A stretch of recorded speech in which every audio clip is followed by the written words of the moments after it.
a Playlist original. If you're one of the millions of Americans who still believes that honesty, integrity, and fidelity are the cornerstones of our democracy, we suggest you wait for another preview before getting your popcorn.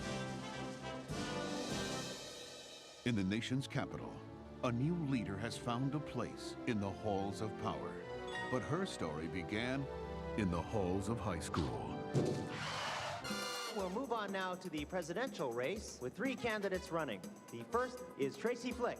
One thing that's important to know about me is that I'm an only child. My mom is really devoted to me. She likes to write letters to successful women like Elizabeth Dole and Connie Chung and ask them what advice do they have for me, Tracy, her daughter. The next candidate for student body president is Paul Metzler. I just don't think somebody would do something like that on purpose.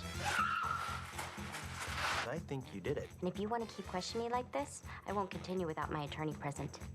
I do not often speak with you and ask for things, but now I really must insist that you help me win the election tomorrow, because I deserve it and Paul Metzler doesn't, as you well know. The final candidate, sophomore Tammy Metzler. I'm attracted to the person. It's just that all the people I've ever been attracted to happen to be girls. You should stop her. She's not qualified. We can't both run, can we? I mean, we're brother and sister. Can we? Tracy and I are totally in love. In love? Yeah. So is this a moral situation or an ethical situation? When I win the presidency, that means you and I are going to be spending a lot of time together. Cast your vote for Tracy Flick next week. You won't just be voting for me. You'll be voting for yourself. Who knew how high she would climb in life? I had to stop her. Excuse me! Will you please be quiet? Now. Paramount Pictures presents an MTV Films production. Order! Order! Starring Matthew Broderick, Reese Witherspoon. Hey, what happened to your eye? What happened to your eye? Are you okay, Mr. McAllister? I'm fine. On the road to greatness. Never underestimate an overachiever. Looks like you could use a cupcake. Election. Cast your vote. Or don't vote at all!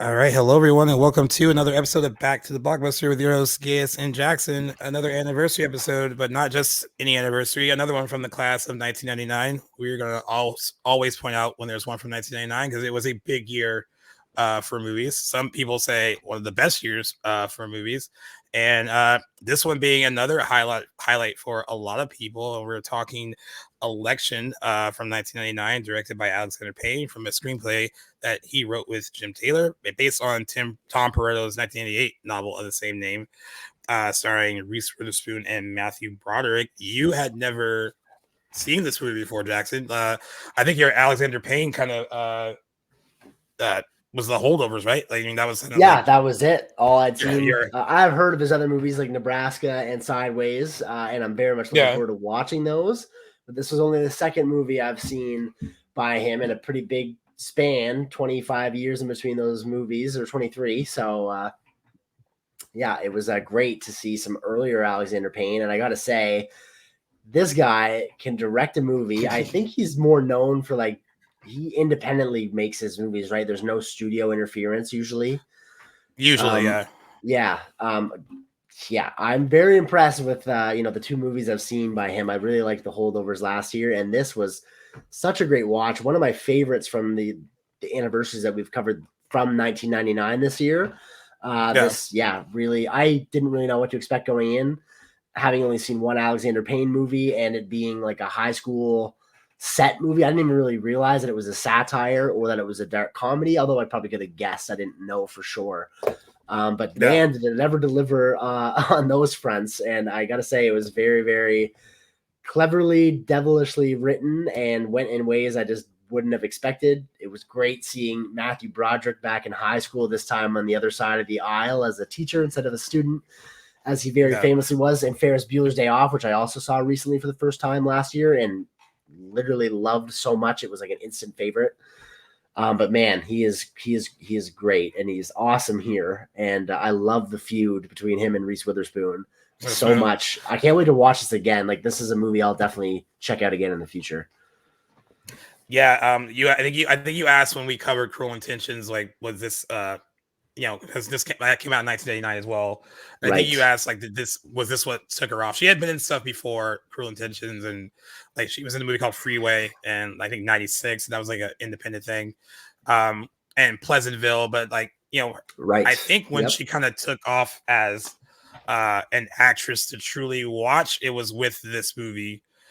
She got a lot of recognition from critics for her performance. She got nominated for Golden Globe for Best Actress in a Motion Picture, Comedy, or Musical as well. And I really think this was a movie that set her off and kind of showed what kind of actress she could be. It's a really fun part, really well written part, and well acted part. It's hard for me to for a while when I first saw the movie, it used to be hard for me to separate her from Tracy Flick because that character feels very real.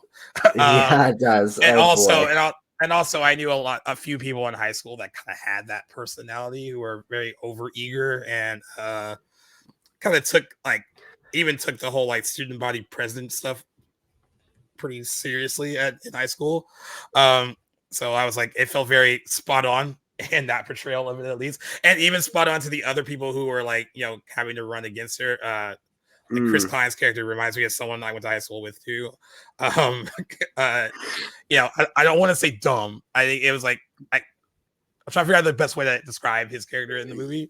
But it's almost precious how like dim-witted he is a little bit. He's the best character, like best like of heart character in the movie. Like, pure of heart, like great, genuine guy. I loved his character. He was hilarious and like just unintentionally hilarious too. With some of his lines, like a lot of his narration, like had me, busting a gut. Full disclosure, I should have led with this. Very, very personal relation to me in this movie. I actually was my high school's student body president. So watching this, I was like, this took me right back. I was not a Tracy Flick by any means. And if anything, I probably wasn't as involved as I should have been. And I look back at that, like I probably just should have spent my time doing other things. But there was a lot that brought me back to my high school experience while watching this movie, which I thought Alexander Payne captured really well because I'm from a small nothing town where I feel like a lot of his movies take place in like Omaha, Nebraska, of all places. It felt like very similar to my high school experience.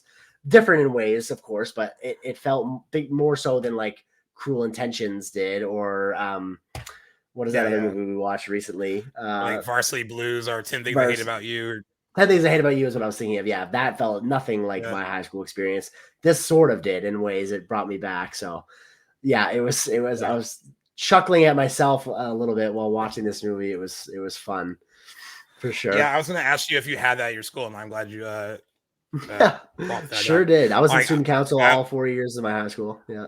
I was a part of the associated student body, so there was like the ASB, so we had to like basically rally our class into like doing all the high school activities. So I had to like make signs to get everyone excited for like homecoming and prom and all this other bullshit that was going on in school.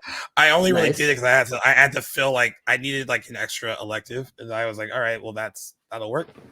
But like we had to work alongside a lot of our students who were like running for different offices in high school. So like I thought it was funny how seriously some people took it. Because like even in high school, I was like, guys, it's high school. Like we're not ready for like actual like president. Like come on. But I mean, it for a lot of people that looked good on like when they were like applying to colleges and stuff. Like that was a part of like all of that too. Like they wanted to have that. So like I get now in retrospect why it was so important. But I'm glad that this movie really pokes fun at how seriously this could be taken, and also pokes fun at overachievers like that. And I love just having a teacher be in that position where he's way too old to be like in any conflict with like a high school student like this, but it's just so funny that like that is the battle that he wants to fight for his he has his reasons, but like I just love that. I love that they're able to play that and it plays well, and it's not like totally unbelievable. Like you buy it based on like how it's written and the way they sell it, and especially kind of the whole like small town feeling of it too. It feels like that could maybe happen in a location like that. 100%.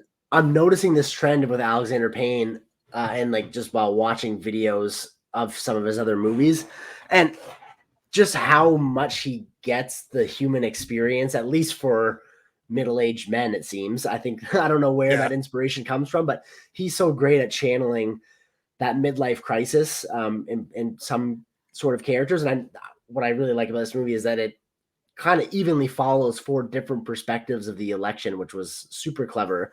But in particular, Matthew Broderick's character, I can totally buy how he sets up this character, a guy, and how Tracy sort of looks at him, in this teacher that has never really left high school. He's been doing this for years, watching people come and go on to be more successful. And then finally, he's just met his match with this one student that he kind of can't stand, that sets him over the edge, and he lets this conflict sort of blow up his life. I think we've seen this in different mediums and different movies and shows, but done so darkly comedic in this one that I thought it stood out amongst some of those other types. Yeah, I agree. And for some people that don't know, the plot revolves around a student body election and satirizes politics and high school life. Matthew Broderick stars as Jim McAllister, a popular high school social studies teacher, and Reese Witherspoon stars as Tracy Flick, an overachieving student whom he dislikes. When Tracy runs for student government president, McAllister sabotages her candidacy by backing a rival candidate and tampering with the ballot count. So what were you kind of expecting when you first sat down to watch it? And were you immediately surprised with what it was? Like, do you think it showed its hand right away? Like, oh, this is going to be something completely different from what I thought it was intended to be? It did earlier, because again, I didn't really have much. If anything, I was more, my expectations, little as they were kind of hampered by only having one Alexander Payne movie under my belt, and that being The Holdovers. So I didn't know, I had no range to really go off of for his movies to sort of compare to. So I didn't think it was going to be really like The Holdovers, and it's not. I mean, The Holdovers is kind of a conventional comedy at places, but it's not a dark comedy, I wouldn't say. It's got dark subject matter somewhere, but like this felt much more of a lighthearted movie. It wasn't until, and I won't repeat the line, but Dave, the character of Dave, what is it? Jim's other teacher best friend. Oh, Dave, that has an affair with Tracy, or exactly. Once we realize that is a thing that happens in this movie, and his like kind of our first look at him and that line that he says about Tracy, like when Matthew Broderick says, "There's one other thing you should know about Tracy," and then it cuts to Dave. I was like, "Oh wow, okay, so this is kind of what we're working with here." I like the direction it went in at that point, that it was going to be R-rated and kind of just go into some non-neutral territory. But one thing I just want to say, in case I don't get the chance later, about halfway through the movie, and I watched this with my buddy Cam, who I watched like a lot of movies with. He brought up a good comparison. Has he seen it before?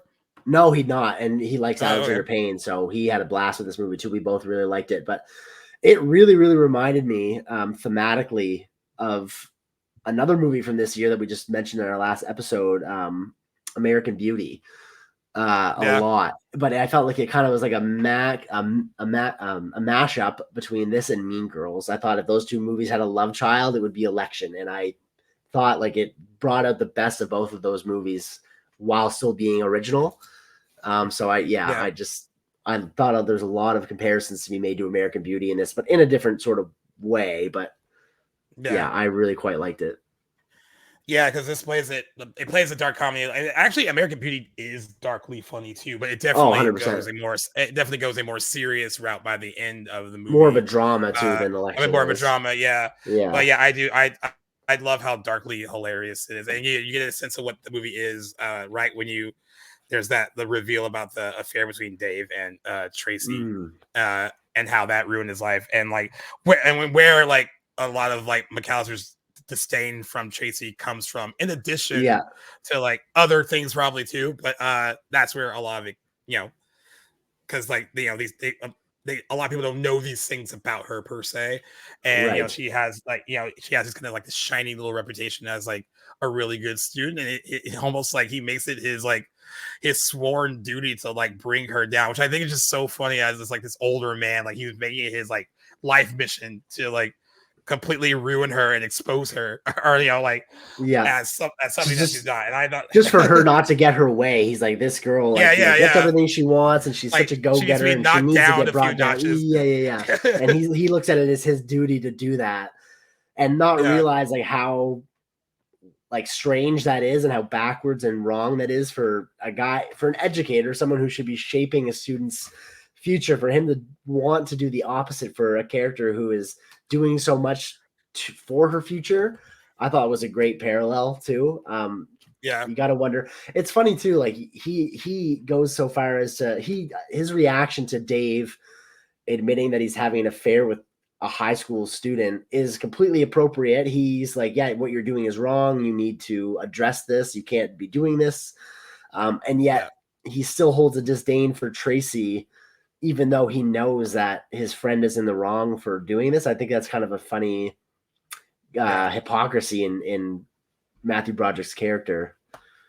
Yeah, I think it's interesting too, because she's so like embedded in his brain.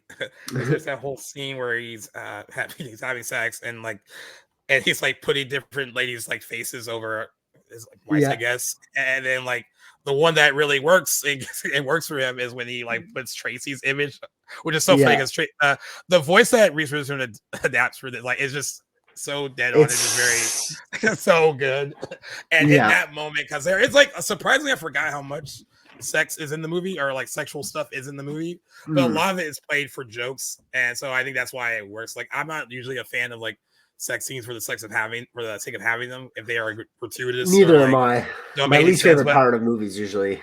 Yeah, but this one, they're all played for jokes, and they usually kind of work in the movie, and that one in particular does. And now it kind of reveals a lot about like she's so embedded in his brain that like part of it is like this thrill and wanting to like take her down, but then there seems like there's like a lot more going on with why he's so obsessed with kind of ruining her. And I also love that she is fully aware that this is kind of happening too. He knows something about her, which you can kind of see in that. I love that exchange. And I think it's after the whole deal with like the ripping down the campaign posters, and they're having this dialogue exchange about like, you know, where they're like a certain colleague of mine, blah blah blah blah, and then she kind of goes back at him and like they're talking around it without really talking about it until they get more specific in the dialogue. I love that. It's like my favorite scene between the two of them. It kind of just shows their dynamics as characters, like who she is and who he is, and like, they know that they are, you know, adversaries in that moment. So I thought that was really it's really funny and really well written and well acted too. I found it interesting, and I don't know if the film addresses how Tracy knows that, but when in that conversation that you just mentioned, when he hits her with the whole, you know, certain individuals should be weary of, you know, what things might be known about them that might, you know, blah, blah, blah, blah, blah. And then she hits him back with the certain older individuals such as yourself shouldn't be judging me, especially when they can't get their wife pregnant. And I was like, how does she know that? I don't know if the film addresses it. Yeah, but and his face for the rest of the conversation is like, what the fuck? How do you know this? Yeah, and I love like when it first kind of starts, because like where she goes like, I don't know what you're referring to, but maybe if certain older, wiser people had acted like such little babies and got so mushy, then everything would be okay. Like I love how like she has like it's just really cool. I don't think they do address how she knows about the situation with the wife, unless I can only think of, would he have told his friend Dave any of that stuff? And maybe Dave told her. That's the only thing perhaps. I can think of. Yeah, that makes sense. He said something like that. We said something like that in confidence to him, and seeing how Dave was the person, I can see him just like blurting out someone else's business. Yeah, that makes sense. To the high school girl that he's sleeping with. So you with Reese Witherspoon, for you, I mean, like I don't know. I mean, I know you know Cruel Intentions and stuff like that. I don't know how many other things you completely had seen her in, but like, what did you think of something like this that's like a little bit earlier in her career, and what you thought of her performance in it? While watching it, like my biggest comparison was to her role in Cruel Intentions, which we had also covered earlier this year, and was it's weird. Like I couldn't tell if I thought her character was similar or different to her character in Cruel Intentions, because she's a go-getter, goody two-shoes on the outside in this movie, and is kind of like a very unlikable character when we see like some of the more intimate moments of her, where she's more pure of heart in Cruel Intentions. But there's similarities in her character where she's like go-getter, you know, very kind-hearted, natured person on the outside, anyway, on the exterior. But Yeah. very much different than her character in Cruel Intentions on the inside. But that was the performance I was definitely most comparing in my brain while watching it. But looking at her filmography now, I haven't seen a lot of Reese Witherspoon. Definitely seen her in Walk the Line. She is great in that, but nothing more recent than that have I seen her in. And as far as her earlier career, I forgot she's in Mud with Matthew McConaughey, which I've seen several times and really like that movie. Yeah, she's good. I mean, like, she could play drama and comedy too, which, I mean, a lot of people can't ever go back and forth between the two. And I think she's showcased a few times. Yeah, I mean, Legally Blonde, she's pretty funny in that. I mean, like, but she plays drama really well. I actually loved her on Big Little Lies. I thought that was really good. Miniseries. She was really good on that. And she's good in Wild. She got nominated for that after winning for Walk the Line. So I think she's a good actress. Like, she can definitely bounce around from genre to genre. Walk the Line is probably my favorite performance of hers overall that I've seen. Just because I know how, like, I mean, her and Joaquin Phoenix, like, full on had, completely dedicated by, like, learning how to play and all that stuff too. Like, they really went all in on playing them. And but I mean, I do love how over the top hilarious this character is, though. Over the top is great. And even though over the top, it's still, some of it is so true to life. Because, like I said, I knew people like this who were, like, definitely go-getters.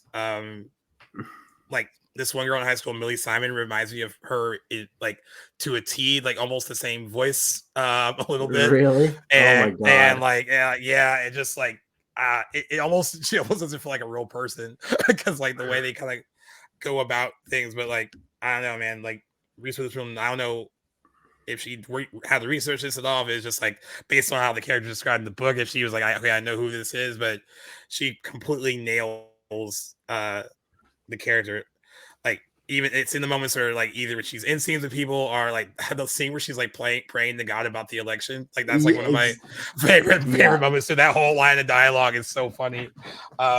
It's just so, like, I mean, everyone's kind of prayer is really funny in that little scene. Yes. But hers was, like, hilarious because, like, she's asking, like, trying to be polite by asking the Lord to, like, make this work for her, but it's also being kind of, like, shady in her prayer about the people that I thought she reminds me of Jonah Hill's prayer scene in This Is the End. That's right but it's a testament to her acting in this movie, how unlikable her character is. And, like, some people might blend not liking Reese Witherspoon in the movie because what they actually mean is they don't like her character.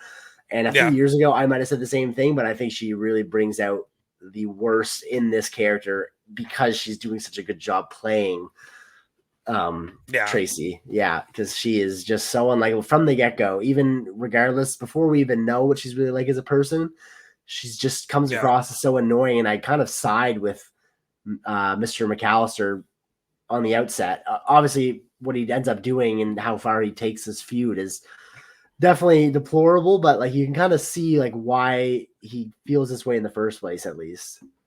You know what's interesting too is that you know how, like, I think in any situation, even if it was a real life one where you might have taken something too far, I do like that they show that he kind of realizes he took it too far when he did rig it for her to lose, and she looks very genuinely disappointed in the fact that she lost. And there's, like, this scene where it kind of, like, camera pans in on him and he's, like, kind of looking at her, and, like, it almost felt like in that moment he was like, oh well she looks kind of upset, and, like, maybe, like, this is something that she really did want. I mean, it is something that she, out of everyone that gets thrown into the mix, like, she wants it the most. Like, I mean, whether her reasons are, I mean, not whatever, but, like, on paper for like, what she would offer to the student, she's the most qualified.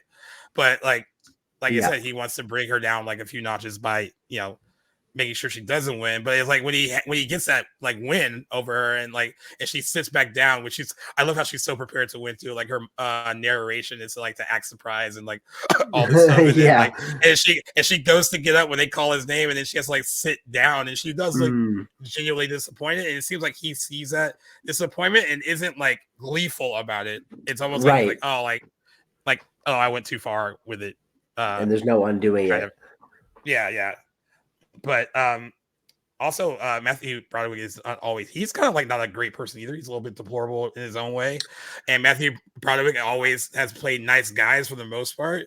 So that's why his performance here is like surprising and like probably one of my favorites of his, other than Ferris Bueller's Day Off.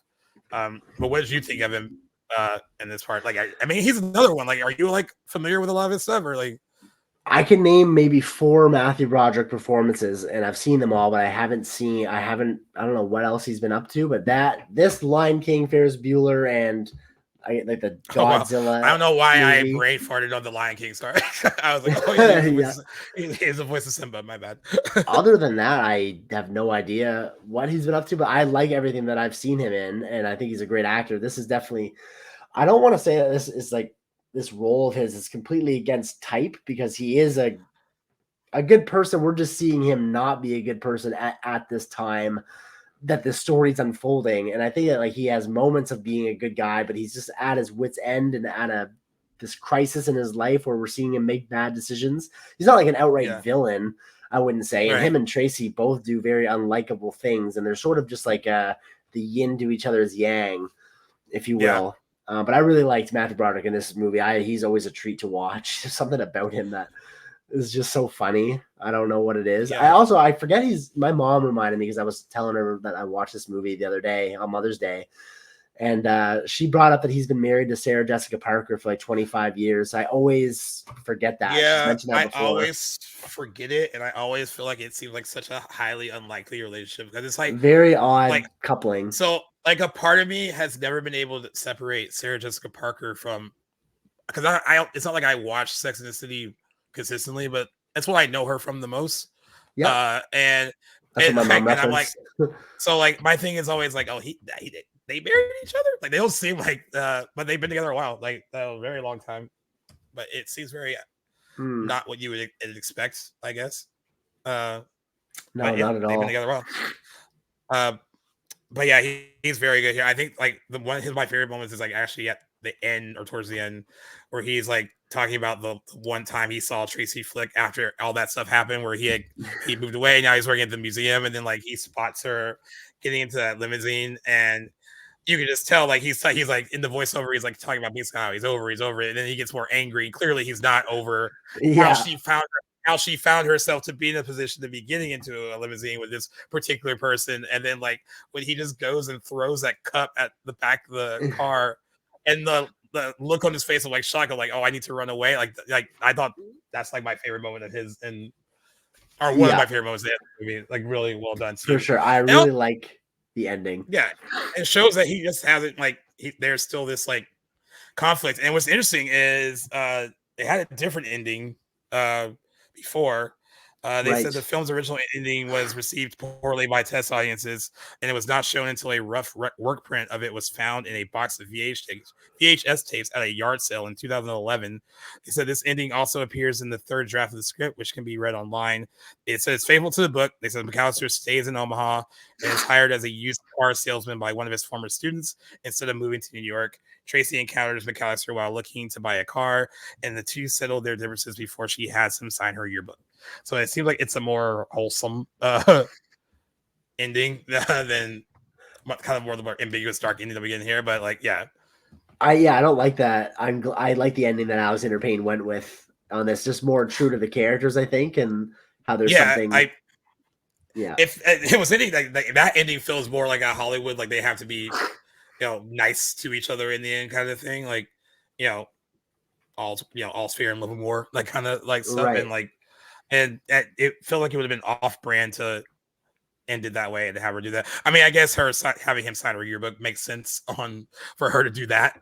But the whole like settling their differences thing, I can't really see that being the case between the two characters. So it's probably best that they didn't go with that.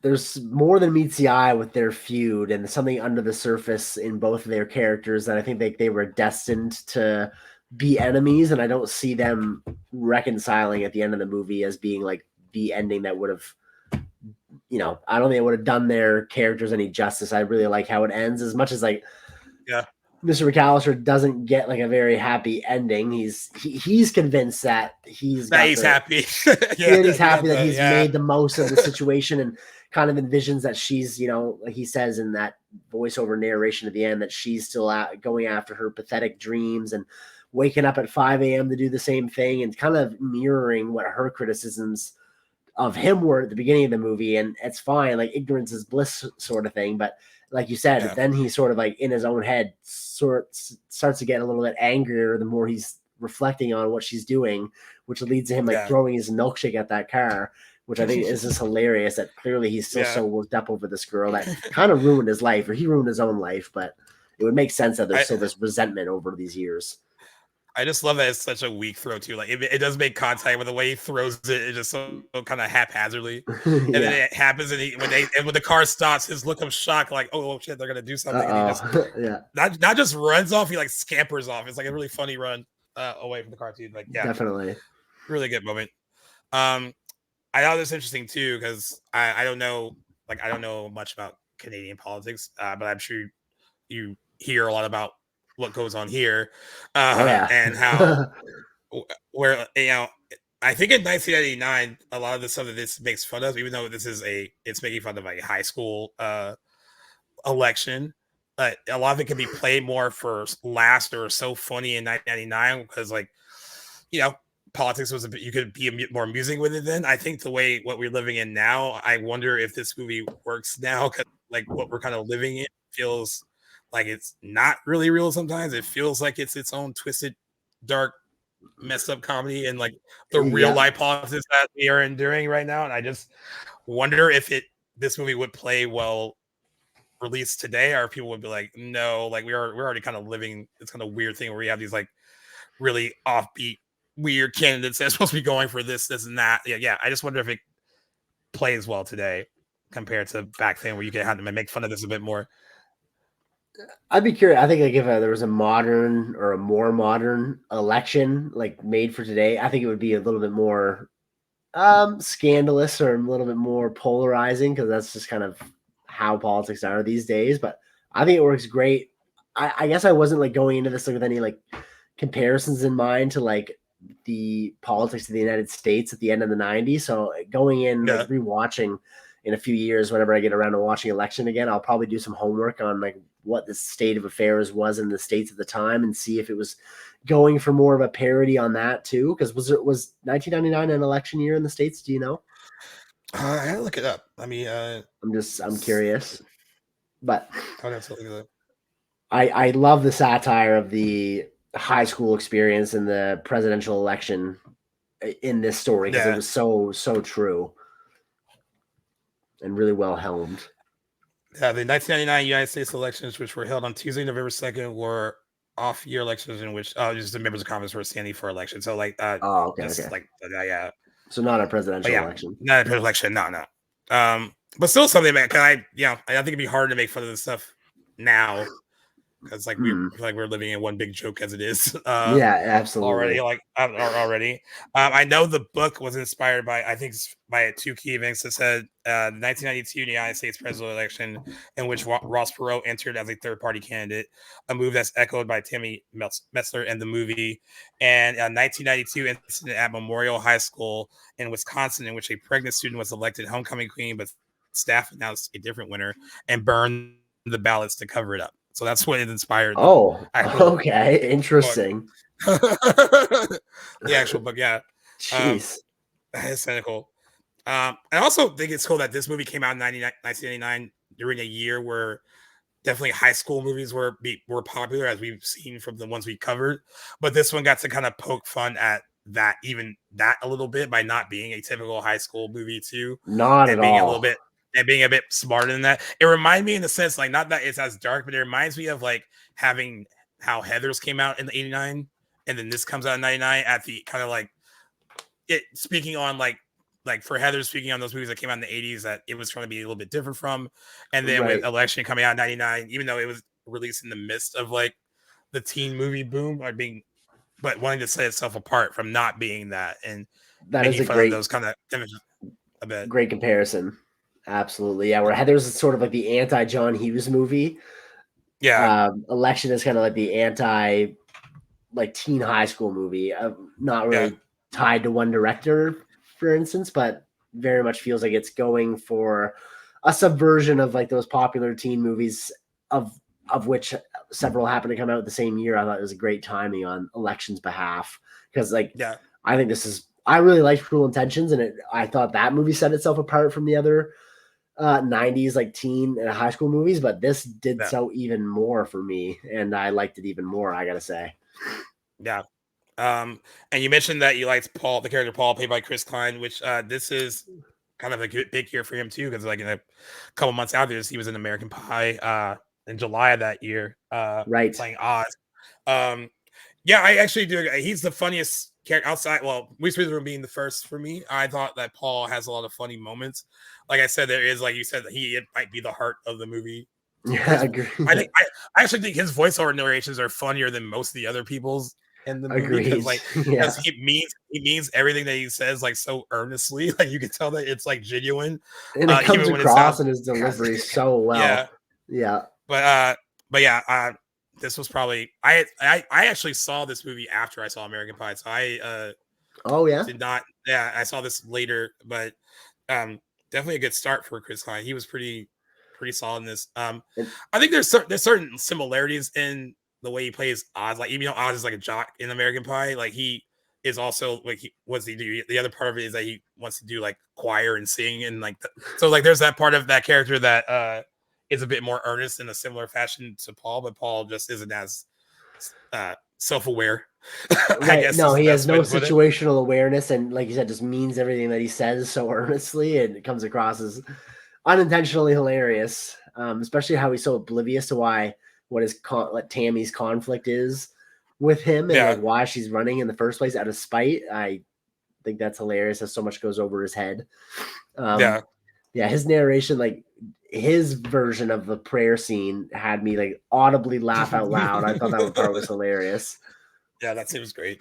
Yeah, because it is. Again, it's funny because like the lines are funny, but they're so like honest, at least for him. Like he believes like everything that he's saying, and and I love when like to make those lines work, you have to read it as if it's not a joke.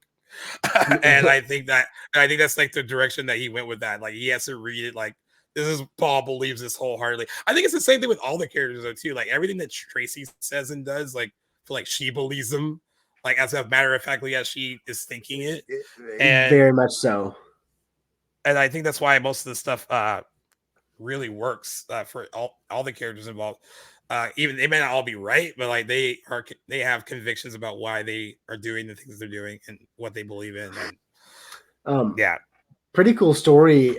Speaking of Chris Klein and his hiring for this movie, so I guess Alexander Payne kind of just stumbled across him while they were looking like for filming locations in actual high schools. And then when it came time, I think some actors actually auditioned for the role of Paul, but Alexander Payne just kept going back to Chris Klein, and he wasn't an actor at all. This is his first film role, so I thought that was kind of cool start to acting. Just look at his IMDb. Yeah, his first credit at all ever. Yeah, Election, American Pie. His career post this is all over the place. Election, American Pie. I made a movie called Here on Earth with Josh Hartnett and Lily Sobieski. That's the name I haven't heard forever. He did a movie called Say It Isn't So with I think Heather Graham. He did American Pie 2. Yeah, he did the Rollerball remake. Has a glorious 3.1 out of 10 on IMDb. Oh boy, We Were Soldiers. He did We Were Soldiers with Mel Gibson. That was pretty good. I remember the United States of Leland being good, but I haven't watched it in a really long time. He's in Just Friends, but yeah, his like another one of those actors that it seemed like after a certain point of the 2000s, unless he was just in a lot of the sequels to American Pie as well. But I'm always interested when like certain people take off a certain way and then they don't live up to that initial promise. Hype, yeah. But he did very funny in this one. What's that? Yeah, he did take Katie Holmes back in the day. That was one of his. Oh wow, interesting. The famous early before she truly took off too. But yeah, he is a true highlight of the movie, and like you said, probably the heart of the movie. Definitely as well, because dealing with people like Mr. McAllister and Tracy, there needs to be someone that's nice. I'm in the bunch. Definitely, it could be him. It could definitely be him. So When did you first see this movie? Because you didn't see it in theaters. You said you saw it after American Pie. So what was your like? How did you discover it? What made you watch it? Did you know Alexander Payne first? I saw it after American Pie. It's still around the same, maybe a year. I think I saw it a year after it came out. So it's still like probably in the 2000s, like in 2000, but like I didn't see it in theaters. I remember seeing ads and stuff on it. MTV actually, to their credit, promoted the hell out of this movie. It didn't really make a ton of money. It only made $17.2 million on the budget is all over the place. They say it could have been as low as 8.5 million or as high as 25 million. I've seen different things for it, but it did become a cult classic, like most of the movies that we cover on here. Yeah, I see. It's Criterion added this movie to their collection, which I thought was pretty cool. Yeah, and I love the cover for it. The pick flick with the cupcake. It's like really the cover art for it. Actually, but I do like the original poster for the movie, which has like just Reese Witherspoon with her mouth open and Matthew Broderick's like face in the middle of her mouth. Very unconventional poster. I remember seeing it and I was thinking, what is this about? But yeah, it is very original. Yeah, MTV promoted this a lot, but I didn't see it in theaters. But I saw it after American Pie.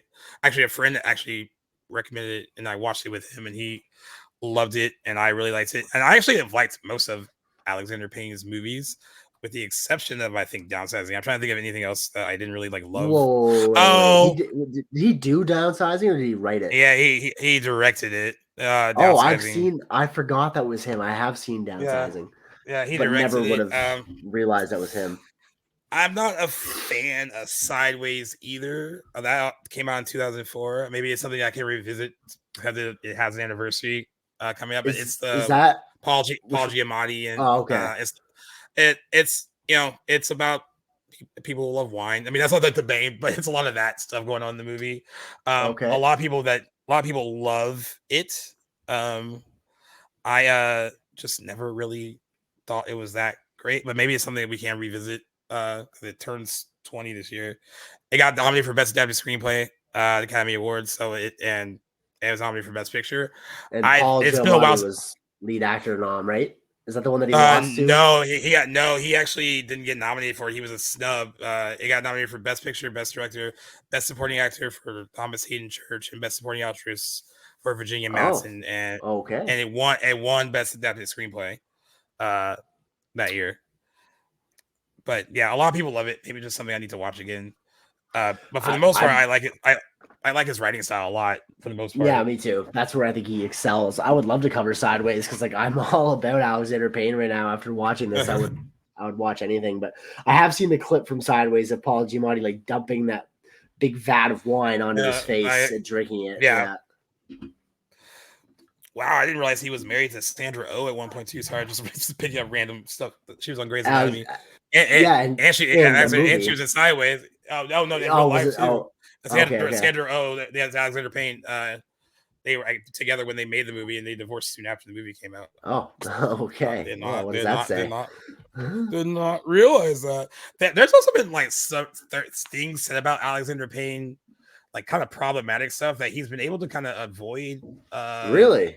Like what? Becoming a big deal, but a lot. I want to make sure I get it right because like we didn't mention it when we talked about the holdovers, because it was Christmas time and why bring that up. Yeah, sure. And we were trying to be nice. I just want to make sure I get it right because I was surprised that like he's been able to like still maintain a career and like last movie was nominated for some Oscars, so it's not really it hasn't become too big of a deal. But I'm trying to figure out. Let's see if I can find it's stuff that's kind of like similar to what happened with like there's some underage they said underage allegations of being with an underage girl. They said the allegations against Payne never led to a criminal investigation or legal proceeding, which is probably why more hasn't come of it. I know some people online do mention it and they've talked about it and they're surprised that it hasn't become a bigger thing. Rose McGowan is another actress who actually accused Rose McGowan accused Alexander Payne of sexual misconduct when she was 15. That's probably one of the biggest ones. Okay. She said, and she released that information in a chain of tweets. She said, McGowan recalled what appears to be the same incident in 2018 during a conversation with Ronan Farrow. According to the cut, during the conversation, Farrow noted that the actress told him she had experienced statutory rape at the hands of a prominent man in Hollywood, which turned out to be Alexander Payne. And she he denied it, and she maintains that it was true, but nothing really came of it from that. Yeah. But yeah, I'm surprised because he's in the room with a lot of like big deals. A lot of people still work with him. Paul Giamatti's worked with him multiple times. Right. I don't know. It's interesting how I'm always interested when like one of these things doesn't really completely derail your career. I guess it has to be one that maybe if he was convicted of it or something more came out of it, that would be the case. Story. But be a different story, probably. I have a feeling too that like his tendency to make his movies independently would probably help with that, which I find probably very impressive. Like, how do you do that so many times, especially like starting out? It would be curious to know more how he got into filmmaking and how he was able to do it without like big studio backing. I find that really, I would love to know that. Stuff, I would love to know about that, and especially in the beginning of your career, because I know how like someone like M. Night Shyamalan was able to do that later. Because like once he had a few flops, he was like, okay, studios weren't gonna give him what he wanted anymore. He had to prove himself again. So I know that he self-financed like The Visit, like all those movies that kind of came out after that. He did those kind of independently, and then but he had the money to kind of do that at the time. But like starting out, I don't know how you really, unless you come for money, you can just like independently like could finance your stuff. Also, did not realize that his name was Constantine Alexander Payne. This is his first name. Oh, okay. Interesting. Yeah, and he was born in Omaha, Nebraska, so definitely that is all his stories are, most of them coming from very Stephen King of him. Yeah. He's a good writer. I guess and director. I can't really speak on like personal him, but like anything else. No, for the most part though, like downsizing aside, I'm a fan of his work. I think he'd be a great director, maybe to do an episode about maybe in the future, because he does those movies that I think that I like really resonate with me, and I like the similar. I think a big part of what I liked about Election and why I was comparing it to American Beauty is like it's following like a man at a midlife crisis. Like his world is kind of crumbling around him, and everything that was constant in his life has now been turned upside down. There's something about those stories that I really like when a character is sort of thrust into a tumultuous part of their life when everything that was going smoothly is kind of turned on its head. And I think that happens in this movie in glorious fashion to Matthew Broderick's character in particular. Yeah, you're seeing that with him too, where he's in a spot where, and that's why he has so much disdain for Tracy, who seems like things were handed to her and she could get away. There's so much that she can get away with. And he kind of, that's where a lot of his animosity towards her comes from. Definitely. And honestly, that's like for some people his age, that's a very true to life notion of being in a position where you're feeling down on your luck and you're like, where is my life headed? What am I doing? And of course, told in this movie in a purely comedic fashion, but still realistic in its approach to how that might feel. 100%. Which is why I think you kind of nailed that whole aspect of him thinking. I'm glad you said that he thinks that he's in a better position by the end of the movie. that he is happy. I mean, I guess maybe we're supposed to. I'm guessing by the way the narration's read that we are led to believe that he thinks he is, but he really isn't. Maybe because I think that provokes an interesting question, because certainly objectively looking at how his life ends up after the events of the movie versus how he was set up before, you would think, clearly this guy did not end up, better off than he did at the beginning. At the beginning, he's, he loves his job. He's been a really acclaimed teacher at his school. He's married happily 9 years in. They're trying for a kid. Yet all these things, he still jeopardizes all these things throughout the movie. And so maybe I don't know how happy did these things really make him, because at the end he's still the same old guy. He's got the same happy disposition regardless of what's going on in his life. His tone throughout the movie, like when he's speaking, is pretty much the same. He's looking at things kind of glass half full. And yet all these things are absent at the end of the movie than when they were present earlier. So that makes me wonder, like, how important were those aspects of his life to him if he's still kind of the same. Obviously, the Tracy animosity notwithstanding, he's making the most of what his life is like in New York, working in the museum, and he's kind of approaching it with this. He's kind of maybe trying to convince us that he's happy with it. I don't know. I'm not convinced that he thinks that he's in a worse position, but the audience would clearly think that. But what do you think? Because I think one of the things that most backs up this argument is like how he's outed by his neighbor that he cheated on her. He doesn't make any attempts to reconcile with his wife until like later. He even calls, is it Linda? Is that the name of the neighbor? Oh, Linda. Wife? Yeah. It's Dave's ex-wife. Yeah. Yeah. He's waiting outside her house. He's calling her. He's telling her that he loves her in the voicemail well before he even tries to approach his wife and make up with her. So I don't know. I feel like this is a story of somebody that like on paper had everything going for him that didn't really fulfill him. So I feel like maybe he is better off at the end. Yeah. I actually, that might be true. Like, I think like, the circumstances that he was in, how some people just subconsciously do things to like get out of them. And I think that's kind of there you go. Exactly. I think what his actions in this movie are him trying to get out of this thing. Some people look at what he has in life as like things you aspire to have, and some people look at them as like traps that keep you in one place. And I think that might be subconsciously how he viewed his life and why he makes these rash decisions and takes this conflict, over the edge. Yeah. The universe definitely has something against him, though. I just love like whatever can go wrong to him goes wrong. Like by the time he gets stung by the bee, in his eye, I was like, dude, the world hates you right now. Like such a funny little detail. Yeah, and it's like, and honestly, they use that a lot in the marketing too. It was like a really big thing that like just how like disgusting he looks after his eye is stung. And he looked like Sloth in the Goonies. Yeah, it's such a very good visual representation too of like how fucked up his life is right now. Just so like, if you didn't already, if you already didn't know, well, here's a visual for you to look at about how life is beating him down. I'm glad you mentioned that. Like he doesn't like really make a lot of effort to try to reconcile with his wife. It's kind of like, no. I mean, that whole situation is all bizarre and weird too. Like, like really, really messed up.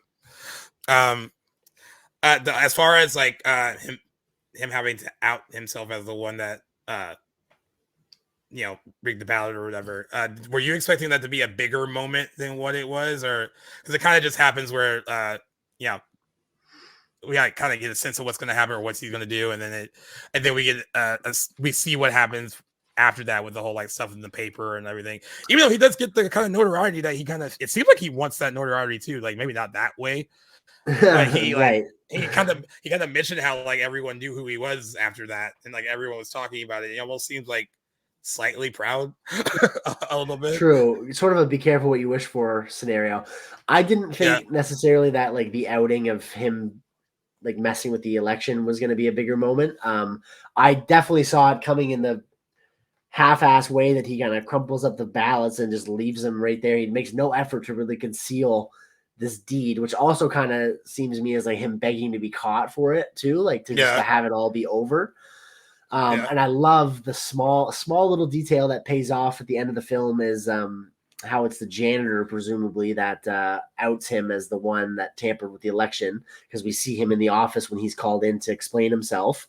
And earlier in the movie, after like in one of the opening scenes when he's exercising and then comes into the school and is getting ready for the day, and he goes to the teacher's lounge and is kind of like just chucking out some old food from the fridge, and he misses a container and splats it all over the floor, and we see the janitor kind of look at him with disdain, and the movie's kind of bookended by him in a way, and it seems to suggest that he's the one that kind of took issue with that and then outed Mr. McAllister at the end. So I thought that was a cool little detail.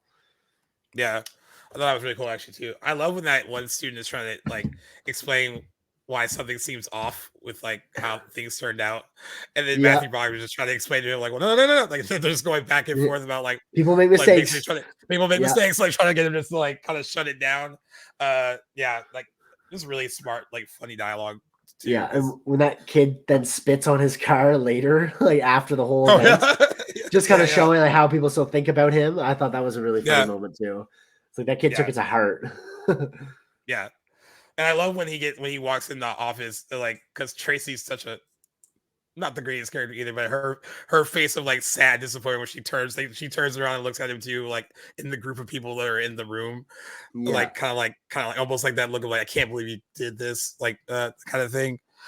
Because I mean, I have a friend that thought that like she deserves some kind of, because she's not really the nicest person ever either. No. That she deserves some kind of proper comeuppance, and I guess she doesn't really.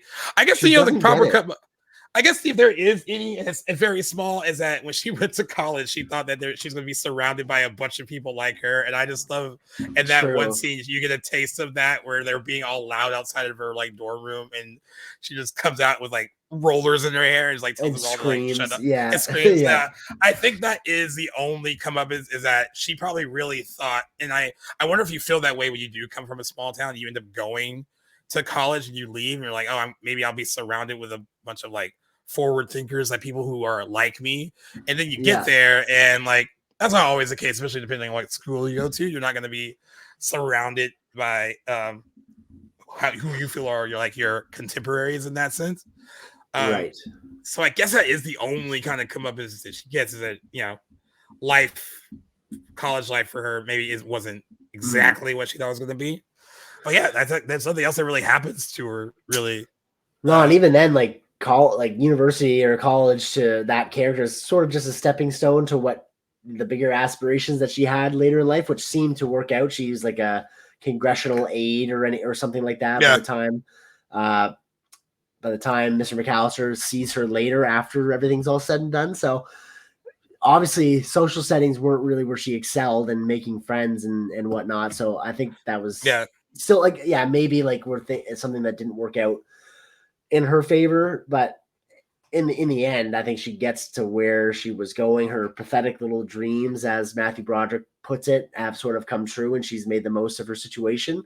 So I really feel like she makes it out on top when it's all said and done. And it's frustrating because you kind of are on the side of Matthew Broderick's character where you want to see her get knocked down a couple pegs, but it's only temporary, which is kind of disappointing. But I suppose that's kind of how it is with people in life sometimes. So I think that is true of Alexander Payne's writing, is that he just gets how things work in real life with his like interpersonal relationships and drama in his movies. Like, man, he has been through it, experienced it, and you can tell that's like drawn from like real life experience. You can tell like he's writing what he knows and people that he knows, or maybe exaggerated versions of people that he perhaps knows.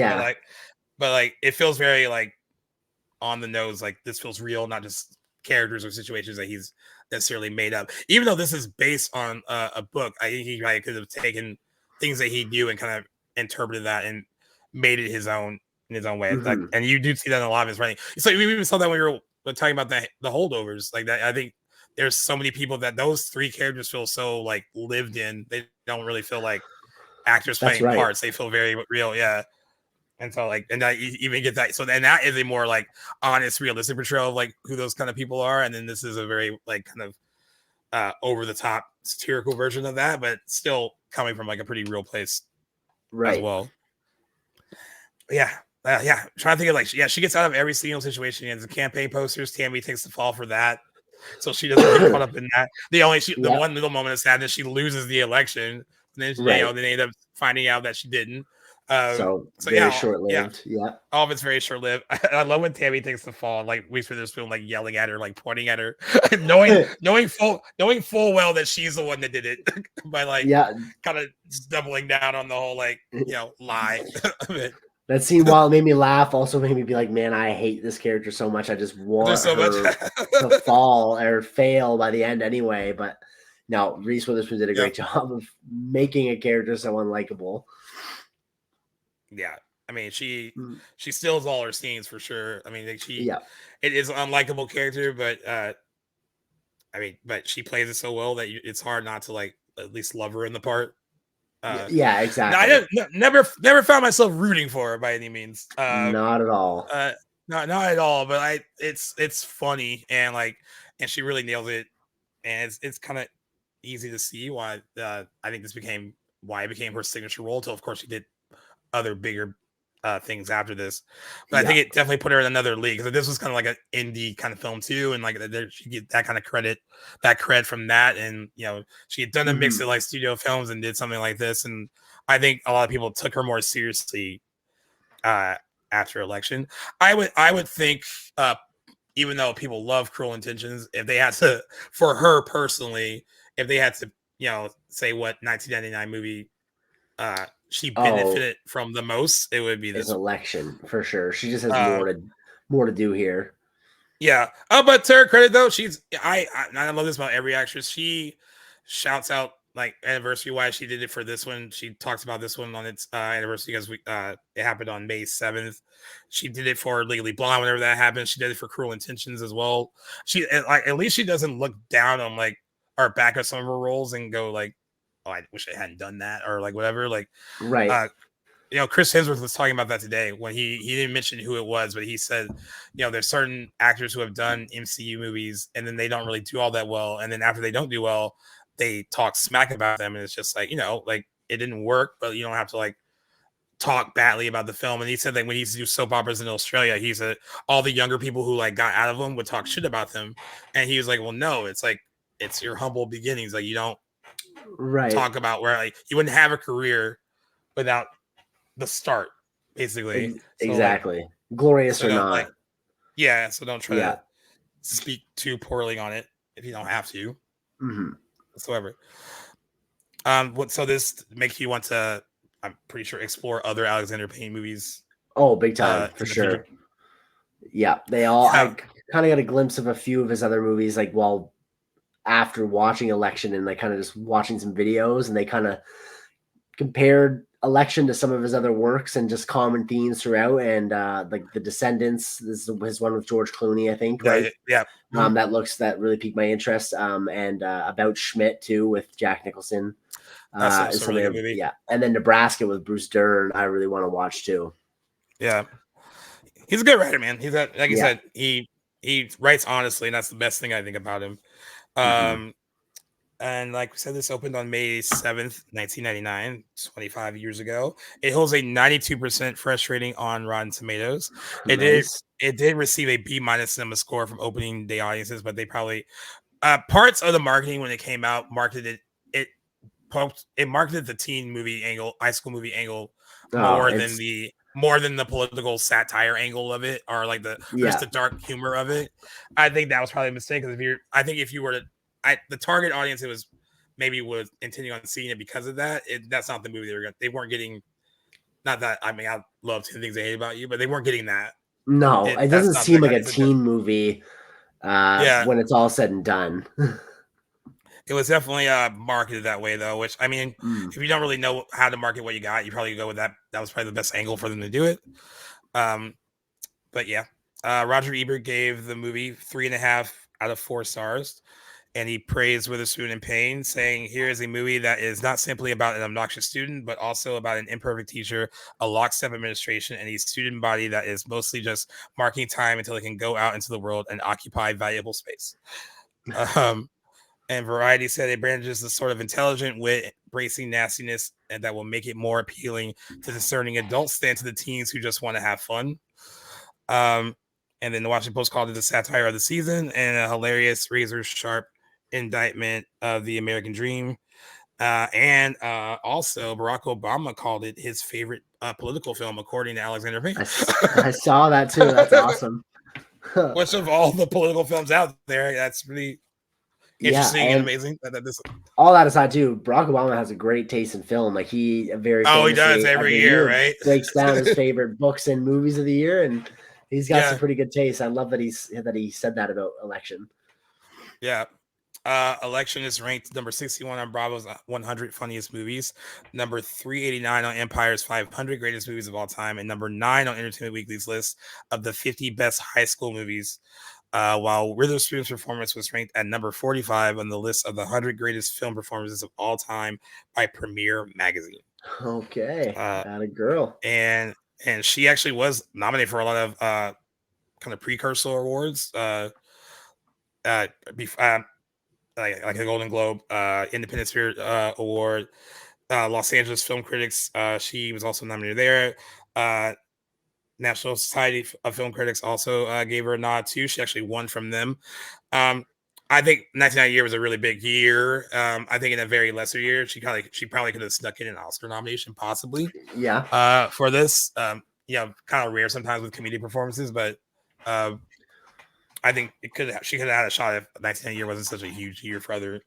I like the Golden Globe recognition for sure. Yeah, and in December 2022, we haven't heard much about this in a bit, but it was announced that a film adaptation of the novel's 2022 sequel, Tracy Flick Can't Win, was being developed by Paramount Plus.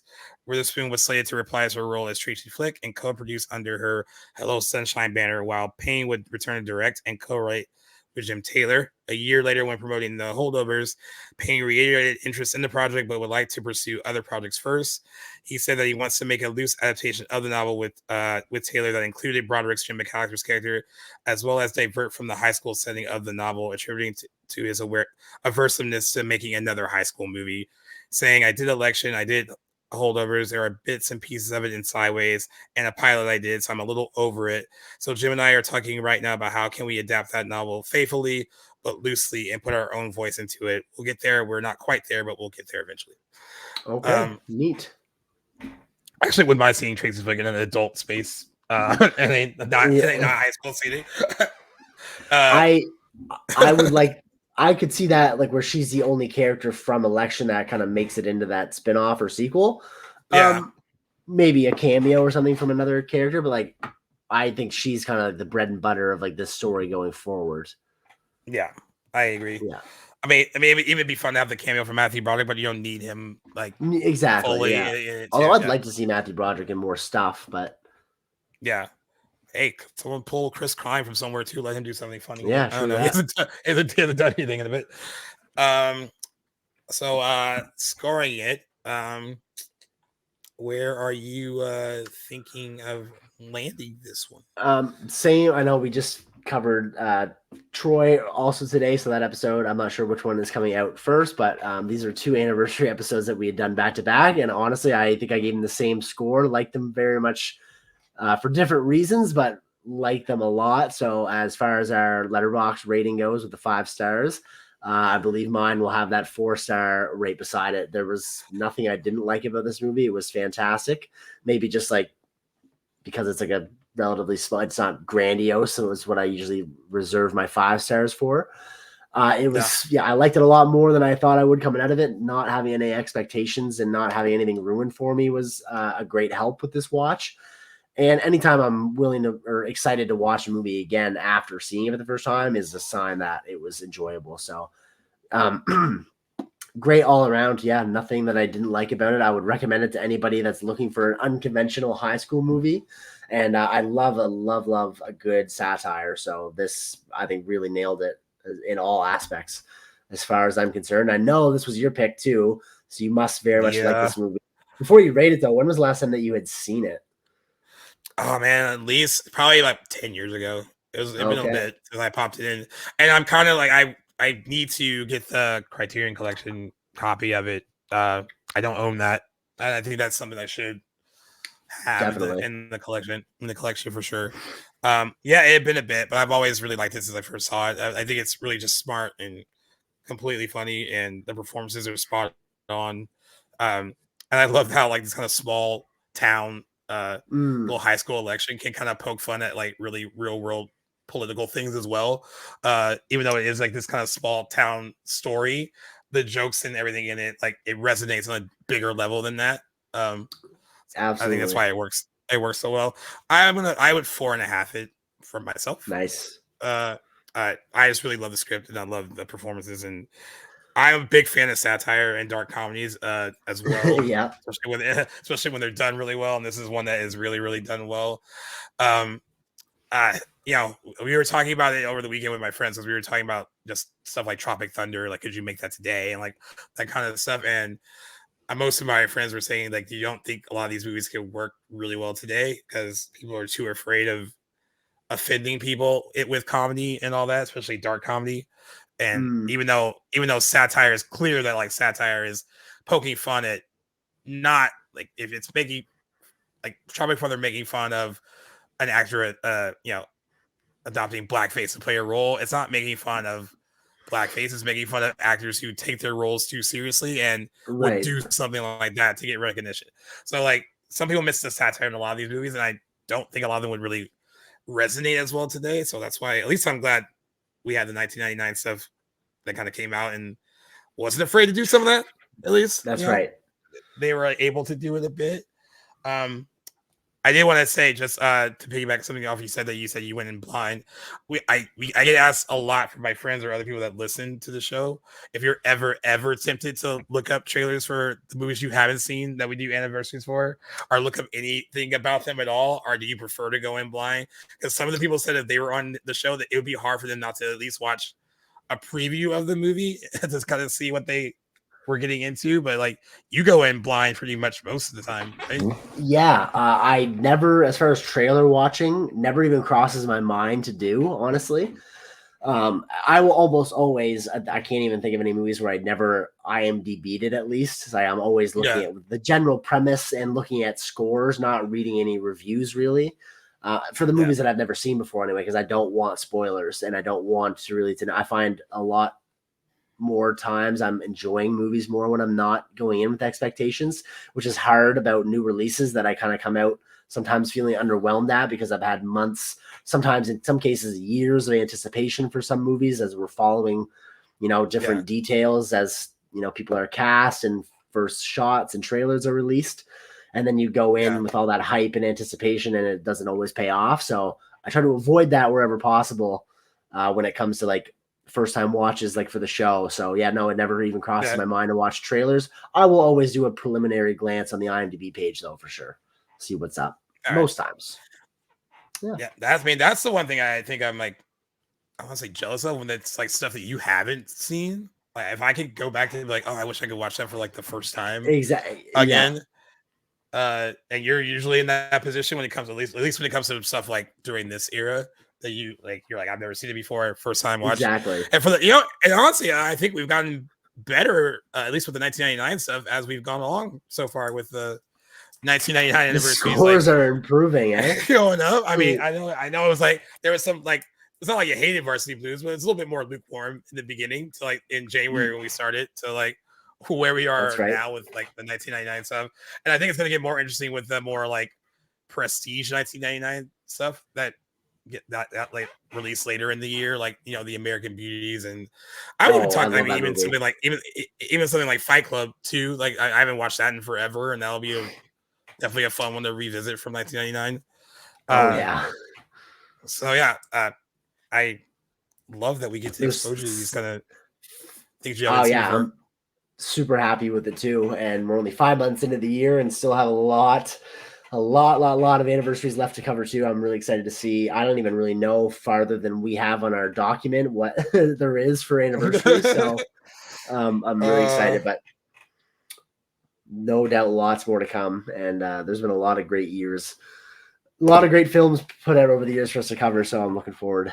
And 1999 has proven to be a very, very dense year and a lot of scores all over the place. But like you said, increasing in popularity. And this one was one of my favorites. I think it comes down to the filmmaker. I just love Alexander Payne. I think after seeing a couple of his movies. So, well, I'm glad we got a winner for you, and I'm glad we were able to cover Election as my pick. The next one for you guys is your listeners' pick. It'll be The Mummy. I'm excited to watch it again. I haven't watched it in a really long time. A part of me wanted to go see it in theaters. I know they re-released it in theaters. I don't know if there's one close to me showing it, but I do have it on Blu-ray, so I could just watch it at home. But actually, Mark for the Reese Rerun, he is doing The Mummy on his show, and I know he posted a video of him seeing it in theaters. I probably would have been a fun one to go back and watch. Cool. I do remember seeing it in theaters 25 years ago, but it'll be definitely a fun one for us to revisit. I think you guys picked a fun one. I knew it was gonna win over the other choice, but like I wasn't so sure, but I know that you definitely thought that it would. And I'm glad it did. Yeah. I would have been happy with watching either one, but Yeah. it's been a long time since I'd seen it. Very much looking forward to diving back into that. Yeah. And we went a little lighter with the May ones because we know we have a lot to do in June and on. So that's why you're getting pretty much 3 this month because it's just we have a lot more to hit, and we didn't want to burn ourselves out completely every month. And kind of like looking at each month, you have to go like, okay, there's a lot of really good movies that we want to do in this month. Let's maybe not do so many in the next month. So that's why we had that.